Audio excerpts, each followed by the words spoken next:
G'day folks, Jason here in the Udder Farm. We're actually on the Udder Farm property this morning. I'd like to welcome all you newcomers. If it's your first time on site on the channel, it's good to have you on board. While I'm filling up the Kubota, the topic of discussion today is going to be pasture maintenance. So we're getting halfway, 3/4 of the way through winter now, so it's only 6 to 8 weeks away for spring, where the warmer weather starts to come, everything will start to bloom and blossom and the grass will start to grow. So I'll just go through a few techniques that I use on the property here and why I use them in regards to pasture maintenance. So this is what I'm slashing today, guys. Predominantly across my pastures and my property, it's probably 80% Rhodes grass. So as you can see, this one here, it probably stands, it'd be up to there, so I reckon that'd be close to 3 foot in height. It's already had dropped its final seed. There's no seeds left on there. I'll try and pull the plant out the base of the ground and give you guys a look. So that's pulled it right out there now. So that'd be easily 3 or 4 foot. So if I pull that off from the end, that's dead. That's dead. Dead. Dead. We're halfway down the plant now. Dead. That's feeling a little bit greener. No, that's dead. Dead. Dead, and right there. That's got a bit of moisture in it, guys. So I'm left with a foot of grass with moisture. That other 2 foot or 3 foot on top had died. Like I said, the only job of a plant is to propagate, is to regerminate and to repopulate. So once it's dropped its seed, it's done its job. It'll drain an energy back into the ground. Hence, there's only a foot left. The rest had already been drained out. Had I left it, it would have drained right down.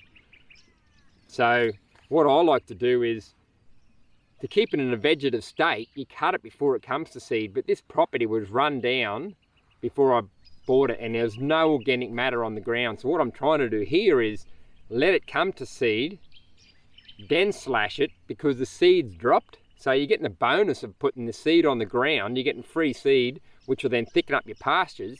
And then by slashing, you're adding the organic matter back to the ground, because there was nothing here, which then holds the moisture and protects the soil from the sun. So like I said, I've been slashing this property now for 3 or 4 years since I've had it. And through here, you see through here, there's channels being dug to capture water. I'll leave that for another discussion, because that's a topic in itself, why it's been done and why I feel it shouldn't have been done. But anyway, so this was all clay through the base of here, so they dug them out to hold moisture. But all they had to do was slash the dead pasture come spring constantly, and it would have given dead matter. Because as you can see, it's definitely not clay now. If I go through there, this is 3 years of slashing through here.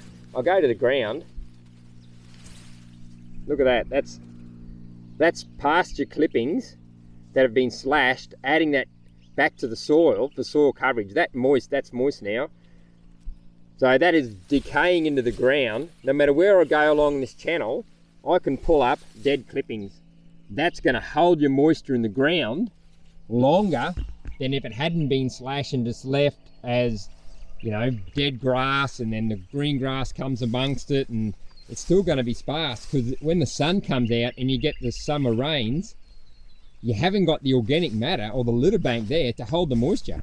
It's either runs off because it's compact, or it'll dry out because the sun will hit that soil and dry the moisture out. So you're not holding the moisture to your advantage. You want to hold it there, store it, so the plants grow. It's got the sunlight, the carbon dioxide, and the moisture to recover that plant as quick as possible once it's been grazed.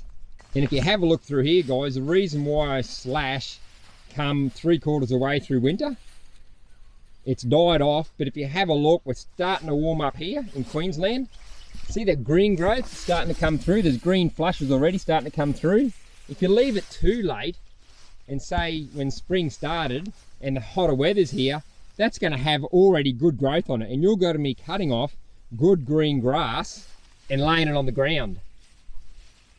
The idea is to get it before it gets too long, otherwise You know, you're really burning money, guys.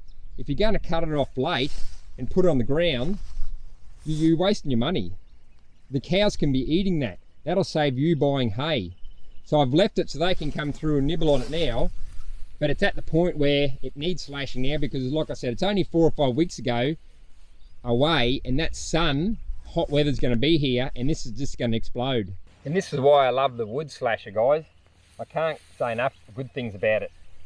It doesn't leave it in a windrow, and as you can see, I've got loads of carbon adding back to the ground now by that dead rhodes grass. Wherever I go, it's on the ground. It's evenly distributed across the entire surface rather than just one windrow, which is advantageous when you're trying to push it through and evenly distribute the carbon on the ground. So as you can see, there's quite a lot of grass there I've got to mow today. So the reason why there's so much is because I haven't got the stocking density I require. There wouldn't be 50% of that there had I had a correct stocking density. You know, don't get confused. There's a big difference in stocking rate and stocking density. You want to keep to your stocking rate, or if not below, otherwise you're going to overgraze. But you can have a ultra high, a high, or even a medium rate stocking density. But I'll cover that in another video.